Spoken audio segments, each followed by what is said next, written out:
We have the newly appointed Rebecca Guerrero. This is our newly appointed county clerk who will be taking over for me as the interim clerk once I retire at the end of the month. Well, would you please welcome Becca? Thank you. All right, also with me, the head of our elections division, Bridget Escobedo. She's been with me for several years and has experience not only with elections but also with voter registration. Would you please welcome Bridget? Thank you for that. All right, let's get started with what is going to be a bit of a commentary, sort of a seminar on what we're faced with the new SB1 rules, and then I want to be able to take your questions. This is complicated, so there's no question that's going to be considered silly or out of line.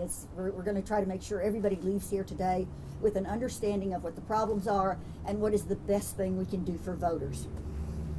Up on the wall here, you can see examples of the new forms and the database that we're going to be using. Feel free to zero in on that as we talk about these different forms. It'll be clearer to you and to your audience. Now, the first thing we're going to talk about is the application for ballot by mail. There are the old forms, and then there is a brand new form that has been created under Senate Bill 1. All the old forms, which some people have stockpiled, including the League of Women Voters and a lot of campaigns and a lot of political operatives, have to be thrown away. They are no good, and a lot of people are still trying to use the old form because we've had a paper shortage, and the printing of these new forms means they're scarce. They're hard to come by. Nevertheless, you have to use the new form. If somebody sends in one of the old forms, their ballot will be rejected. The new form, as you can see, with the yellow highlighted square around the box, that's the place where people are to write either their driver's license number, their state ID number, or the last 4 digits of their social security number. These additional IDs are now required for anybody who wants to vote by mail. This is the additional ID that the legislature put in to supposedly increase the security for by mail. Excuse me.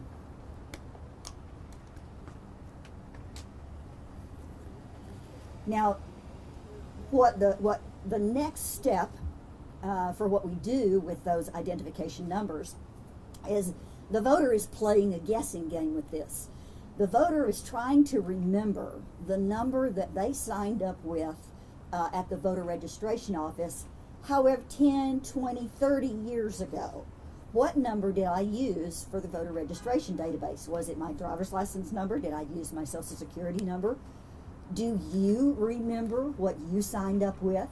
I didn't. I had to go back and look it up. Voters are going to be playing the same guessing game. They don't remember. So how do we advise them? So far, we have not received instructions from the Secretary of State's office to tell voters how to go look up this information. And therein is the beginning of the problem for voters. Because if they send in, say, their driver's license number, but they gave their social security number when they first signed up, the numbers don't match, and they lose that ballot. It gets rejected. It gets sent back to them. Now, if any of these numbers don't match, we must reject it, and we send a notice to the voter, and you can see it on the far right side there, the notice of rejection to voter. This is all done in cooperation with voter registration. So you have 2 large offices trying to coordinate together with a statewide office with a database that is right now blank. The statewide database that Travis County can access does not have information for its voters entered into it. Now, the other thing I want to point out to you too is that this is a two-way street. There are 2 opportunities for the voter to make a mistake with this. Because when you return your ballot, let's say you get through the application process and you get a ballot returned to you. When you send your ballot back in with an envelope that's also brand new and must be used, and again, these are in short supply, there's a paper shortage as well as the time to get these new forms printed. When you mail your ballot back in this new envelope, you have to include your identification information again. So last 4 digits of your social security number or your driver's license number, again, matching the number that you originally put on your application. And then if you notice the way it's designed, when they seal their ballot into the envelope, the flap covers their identity information. So for people who feel squeamish about using their Social Security number, at least this part is protected. So the identity information, the identity number, applies to returning your ballot as well. So it's a round trip where you can get tripped up. So let's talk about the cure process. All right, let's say we have a voter who has gotten a rejection notice and they try to get back in touch with either their local clerk's office or the Secretary of State's office. Just a couple of days ago, the Secretary of State took issue with me because I complained that we couldn't get any help with answers to what do we tell voters, and the information telling voters, oh, just look it up in our vote by mail new tracker database, wasn't helpful, because it really does look like this when you, and you can see it up there too, when voters try to pull it up. Again, it is blank for Travis County, and we're going to talk about a theory about why we think that's the case. So the Secretary of State's office says to me, well, Dana, you don't have to throw a press conference. All you have to do is just call me. We have documented how very difficult it is to try to get in touch with the Secretary of State's office. It isn't just me. There are a lot of counties that are having difficulty getting in touch. Here's one quote from one of my colleagues. I have called, this is Friday, I have called several times a day for a week and no one has answered. I have sent emails with no replies. Has anyone received any answers to the following questions? And she lists 4 questions. One of them is, do we have any instruction on the state's online ballot tracker portal? I have no idea how this process will work. Another says, we are also the same kind of county. Our online ballot tracker is blank, and I have no information on ballot tracker. I can't get any replies from the Secretary of State either. And again, we were told on December 31st that the Secretary of State would be hosting a webinar on the new tracker, and that is the last I heard. Pretty terrible that the public is getting information on this website on Facebook, but we have not received any training on it at all.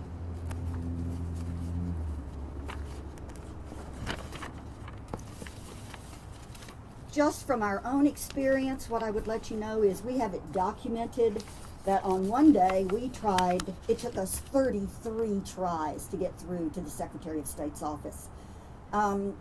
So when the Secretary says, just please call me, I think he does not realize that his office is not programmed to receive. Here are a couple of other problems that we're running into that are not good for voters, and if I seem a little upset by this, it is because voters are being mistreated in this circumstance. When they run into situations and they can't, check the portal online, when they can't reach the Secretary of State's office, they call the county clerk's office, and we end up in a situation of this back and forth with the voter. And because Senate Bill 1 prohibits the county clerk from sending out applications for ballot by mail, from promoting ballot by mail, by doing anything to assist the voter with ballot by mail, I can't give them a lot of information. For example, one of the common sense ways I could tell a voter to cure the problem of mismatched numbers, there is a very common sense, easy way to handle this. But if the county clerk, if any of the election officials in Texas try to tell another voter, oh, well, the only thing you really have to do is just simply write 2 numbers, both your driver's license number and your Social Security number, on your application, and that way it will go through. I run the risk of a state jail felony. It is illegal for me to tell anyone that kind of information. Now, other people can tell voters that kind of information. You can say that to your friends and neighbors. The parties can say that to their voters. Almost anyone can say, take this common sense approach. This is a good solution. But this office cannot say that. We are hampered, and it is a serious offense. I would not encourage any of my colleagues around the state to risk that. I know what it's like to come under the fire of a large state agency. There's another problem that we've run into for those of us who are trying to help voters vote, is that when a voter receives a rejection notice, I am not allowed to forward that name on to anyone else who might be able to help them, like a campaign, the League of Women Voters, a political party. I must hold all of those rejections confidential. I can't share them with anybody until after Election Day. Another provision of SB 1. So what can our voters do? Because what I would like for people to do is not be threatened or overwhelmed by this at all. The best thing to do when faced with voter suppression, and my friends, this is what voter suppression looks like. The best way to defeat it is to go vote. The best thing to do is to fight back. So what do we tell people to do? Well, they can call the party office. Since this is a primary, you're going to be voting in either the Republican Party or the Democratic Party primary. Choose one of those offices and get help from them. And I realize that across the state, that's going to put a burden on those local offices. It's also going to put a burden on the state office. I think they would welcome the opportunity to help you. So voters, please take advantage of that offer. All of the local offices are going to be hamstrung. So if you feel like you're not getting support from your local county clerk or your local elections administrators, there is a very good reason. It is illegal for us to give you too much information about by-mail voting. And finally, what do we do if the Secretary of State's office vote-by-mail tracker system still isn't working and the voter can't get their question answered from looking at that tracker because it's still blank, or the information that you need to know about which number you provided is still blank? What do? You can't call the Secretary of State's office because you can't get through on their busy lines. Well,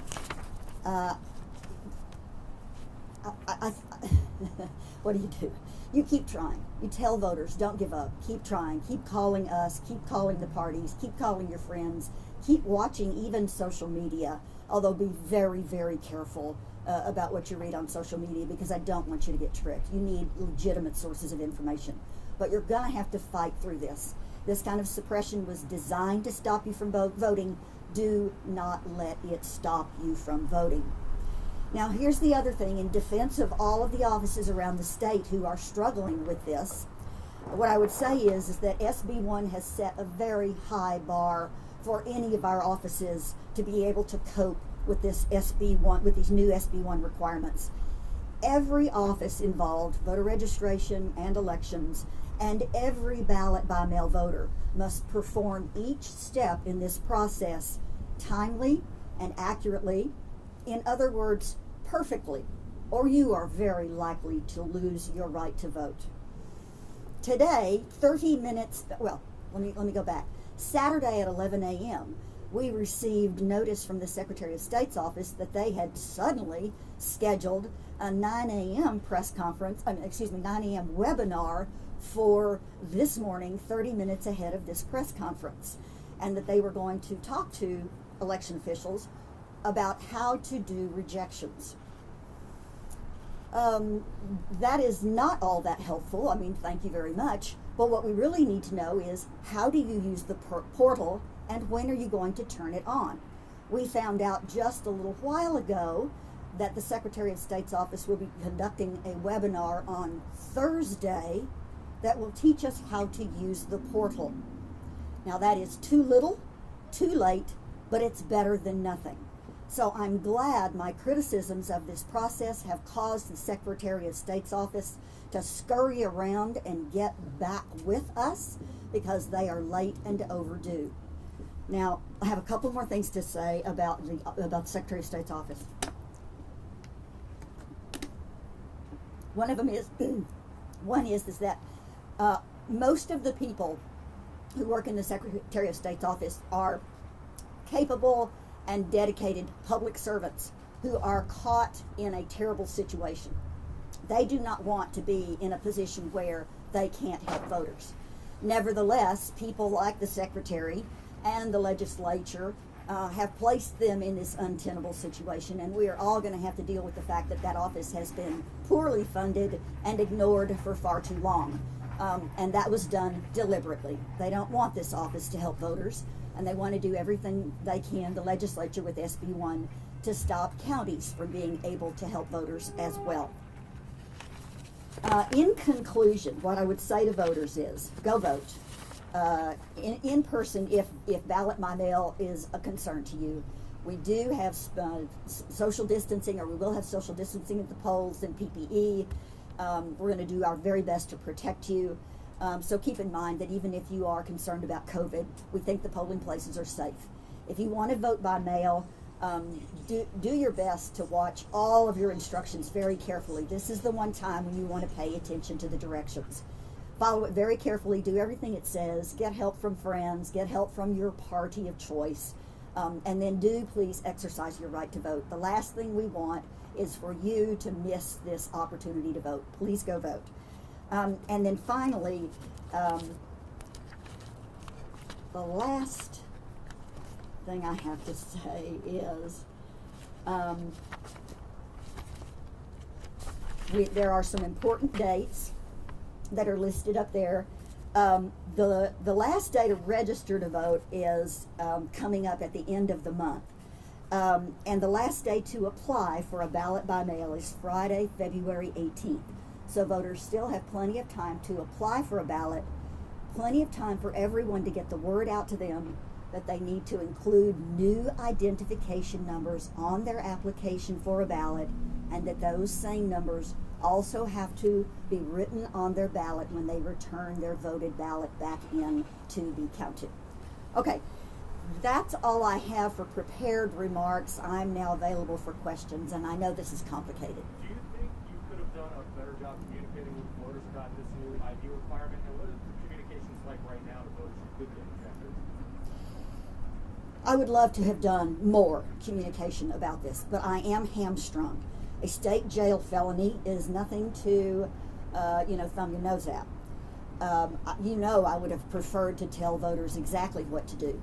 But I think under the circumstances, we're going to have to rely on the community and the parties to help solve the problem that the legislature created. Do you know how many of the mail-in ballot requests, the applications, were rejected because they were the old form or because there were issues with the ID number?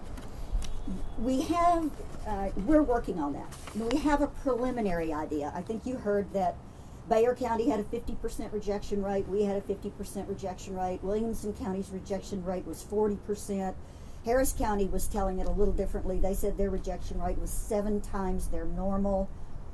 Our rejection rate starting at 50%. We went back and started doing some research to see if we could figure out if we could correct some of them, and if we had the ballot tracker available to us, could we then help people, by saying, okay, yes, we can accept this. It's not just a matter of the information is blank. And as a matter of taking action on those rejections, we are trying to wait until after we get information from the Secretary of State's office, which we now hope will be Thursday, before we actually take action on those rejections. We have what looks like might be down to a 27% rejection rate. That is still extremely high. It is not unusual for primaries to have a higher than in comparison with other elections, a higher rate of rejection, but that's really high. And it does look like the no identification or the cross identification problem is about 16% of the problem. So the damage done to by mail voting, we think, is about 16% additional error rate that could have been avoided but for the fact of this unnecessary ID requirement. Your next door neighbor who just turned 65 and who's voting for the first time because they're afraid of COVID is not a fraudulent voter. Dana, Yes, ma'am. Specific numbers for how many applications were rejected out of how many, and how that would compare to past years? That's a rolling number. It changes, Yeah. every minute. But the stats that I have so far, we've had approximately 1,914 ballot by mail requests come in. We have rejected 509. That's about 27% rejection rate. But we're unclear if that's a true rejection rate. We think that it might be down from 50% down to 27%, which is still too high. And of that, it looks like 16% is just because people didn't know about this ID problem. That's the best I can do for you right now. We'll try to. Normal for a primary. I'm sorry. It varies from presidential to gubernatorial, and whether it's hot or not. It can be low, it can be high. This is high, and I will have a better answer for you later once I've had the chance to get some correct answers. Are your hands tied with reaching out to the campaigns? Because you said a lot of them might still have the old ballots or old applications, and if they're sending those out, I know they want those people to go vote. Yes, they so do. Yeah. We've already been in touch with all of the campaigns to tell them, throw away the old applications, don't use them because it will not serve your voters well. And so that part's already been done. I can do that and have done that. What I can't do is tell voters how to prevent the problem in the first place with the additional ID requirement. And the Secretary of State's office said that they were backfilling driver's license data for people who might have registered with a social security number. Have you all gotten access to that data? I understand that the DPS has entered driver's license numbers into the Secretary of State's database, but they are not visible to us. They're not visible to a lot of the counties, and we're looking forward to the time when we can use that information. Blue Jacket. Is it 50% rejection rate or 27%? Can you explain what this Yes, our initial rejection rate, based on the information we could not get from the ballot tracker, was a 50% rejection rate. That's when I sounded the alert that we have a problem. So did Bayer County, so did Williamson County, so did Harris County. A bunch of counties said we have the same kind of unreasonable rejection rate. And we started saying to the Secretary of State's office when we could get to them, this is a problem, tell us what's going on. We can't live like this. We can't have this high rejection rate. And they started telling us things like, oh, just call us, we'll help you figure it out. Or, oh, just look on tracker, it's right there. When in fact we couldn't get through to them, and the tracker information is blank. So until they make it available to us, what the Secretary of State should have said when they ran into this problem to all the counties, they should have said, dear counties, I'm so sorry. We're running late with this information. It's not your fault. There are some counties that can't see this data right now, and we're working as quickly as we can to get you up and running and trained on how to log on, do the data entry, audit it, and proof it so that you can use this tool for conducting elections. That's what they should have said. Yes, ma'am. Dana, do you know how many ballot applications were rejected because they were too old? We've got it broken. These are raw numbers and they're guesses because I just don't have something to back it up against. But it looks like of those 500, about half were because they didn't do anything with the ID at all. And then we've got another much smaller percentage, a few more, maybe another 50 or so, they didn't match the ID. They didn't guess right. That'll give you a rough idea of where we are. So if we can get the word out to people to use the ID and maybe use the common sense solution of using both of them, we'll cure a lot of this problem. I just have to find other people to tell voters that for me. I had another, yes. Dana, with your experience, have you seen an issue in the past with this magnitude that would prevent some people from exercising their vote? No, this is all brand new. This is all because of SB1. These are new obstacles for voters. They have never had to deal with this kind of problem in the past. This is brand new. Is the threat of the state jail felony also kind of hampering, your ability to communicate with voters about the cure process? I mean, what can you all do? Yes, it is. It is hampering our ability to deal with the cure process. If the Secretary of State will open up and populate their their VBM tracker, their vote by mail tracker system. That will go a long way to us helping voters figure out what's wrong. And I can give them the information that comes from the database. So I can share that. But if I don't have that information available to us, then there's nothing we can do on the phone. Here's one more thing that SB1 has done to us too about how hamstrung we are with helping voters. When a voter calls and asks for an application for a ballot by mail to be mailed to them, calls our office, and we're filling out the information so that we can fulfill their request. Always in the past, they always said, "Oh, and could you also send one for my spouse too?" And we say, "Sure, no problem. What's the name?" And we would just enclose both of them and send them off.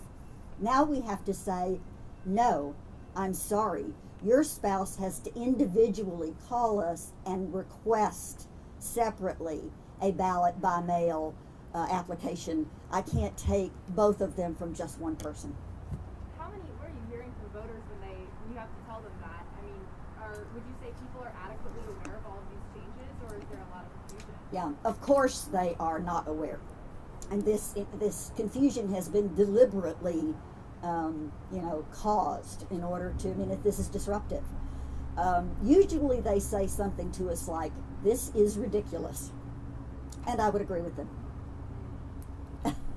Are you hearing of any problems with elderly populations? Since there were a lot of changes for requirements if you're assisting a voter who's 65 and older, have there been issues with that? Yes. And the part for disability and the variety of needs a person might have to have an assistance is even more complicated, because the law now says we can't go through the assistant to talk to the voter about requesting a ballot by mail. We have to talk directly to the voter, even if the voter lacks the ability to communicate with us. We can't use the assistant like we always have in the past, where people with disabilities, their assistant calls us up and says what they need, what the address is, where it needs to go. We can't talk through the assistant now to get the voter services. We have to talk directly to the voter, even when that is impossible to do. So that applies also to anybody who's over 65.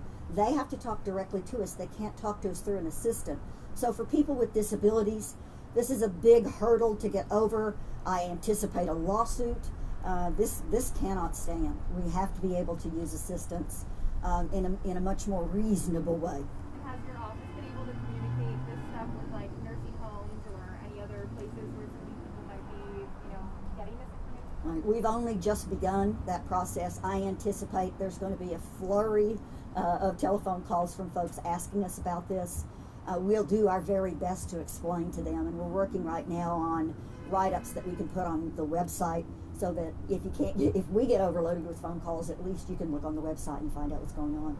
Saying on a personal level, retiring during this mess, how does it feel? The fight to gain the right to vote has always been a fight. So 2 years ago it was a fight. This year it's a fight. Next year it will be a fight. So nothing has changed. Perhaps I'm more comfortable stepping up and, being a rallying person for the cry to fight back. But I'm just as sure that the people who come after me are going to be very capable of carrying on this fight. And the other thing is that I'm not going very far. I'm not really leaving the field of elections, so I'm not leaving the battlefield either. Are you going to be able to stay vocal?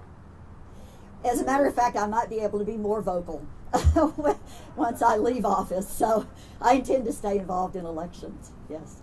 Can you explain? I'm sorry, Marta.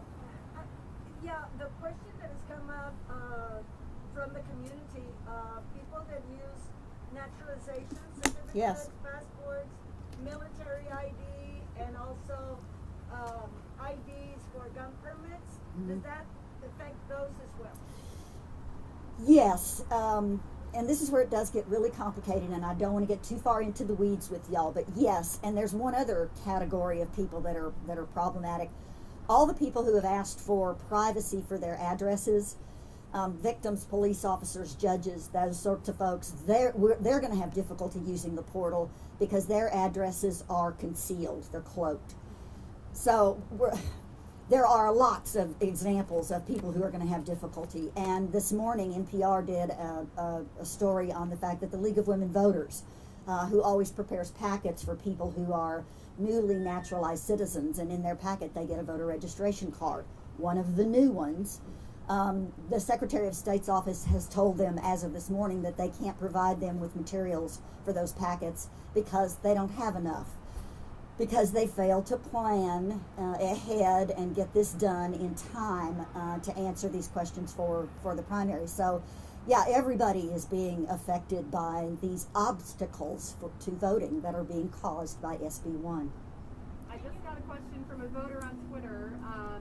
A few years ago, DPS added a leading 0 to the Texas driver's license. Do they use the 7-digit or the 8-digit number? You know what? Does anybody know the answer to that? I know my driver's license starts with a 0. Yeah, starts. Yeah. Okay, And so- do they use the 7-digit one? Wait a minute, let me just count it up. It's the 8-digit one they're using. Okay. Even if when they register to vote, if they have the 7-digit one? Oh, you know what? That's a good question. The database, maybe vote by mail. It's one of the things they need to tell us. What happens if a voter is using an old number instead of a new one? You can have, if you're over, I believe it's 70, you can have an expired driver's license up to 4 years out of date and still vote. So I think anybody with a driver's license that's no more than 4 years old would have the 8-digit version. So maybe this isn't going to affect us, but you bring up a good point. What if we have conflicting digits? What happens there? That's the Secretary of State's job, is to determine all that and then work that out with the voter registrar and the county clerk or the elections administrator. Blue jacket. Can you explain how you were restricted in informing voters things about their status because that led you and state felony? Okay, it's the way the law is interpreted. The law says that I cannot, on my own, unilaterally send out a voter registration application to voters. That voters have to individually request one from this office, one at a time. And that if I do anything else to promote vote by mail, I am in danger of a state jail felony. So the broad interpretation of that is if I help them fill out a ballot by mail application, then I am promoting ballot by mail, and that is where we get into trouble with the law. It's too broad, too vague, and not helpful for voters, and I would very much like to assist voters a lot more than what the current interpretation of the law allows. Yes? I was just curious, in the past, were you able to give more information than what you're able to do today? Absolutely, absolutely. We could talk to voters as much as they needed until they got it correct. And that was one of the things that saved so many voters from common mistakes, is that we could get them on the phone when their application came in. Maybe they forgot to say which party, or maybe they forgot to say they wanted to include a runoff, or maybe they forgot some other piece of information. All we had to do was call them on the phone or send them a quick email, and we could cure that application sometimes within just hours. All of that is now no longer available to election offices. And that's not good for voters, and it's not good for us, for those of us who would like to help voters. And this is statewide. Okay. Anything else? I'm actually thrilled that my complaints have stirred up the Secretary of State's office. We need their help, and I'm looking forward to getting their advice. I just do have something. In the past, Marta, why don't you come join me? I think everybody here knows Marta Cotera. thank you.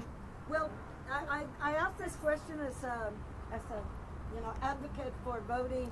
In the past, the voter registrar would hold public seminars, so members of the public could attend and get updated. Can you do that, or is that considered too close to your function as a county clerk? Yeah. Because Travis County has split its elections into a voter registration office and an elections office, it's in two places, I have legal questions about what the voter registrar can do. And the county attorney is considering that right now. So the real answer is, I'm not sure if Bruce's office would have more leeway than I would. Maybe not, but that's still to be determined. Okay, all right. Thank you so much for coming out today. Appreciate your time. Help me get the word out to voters.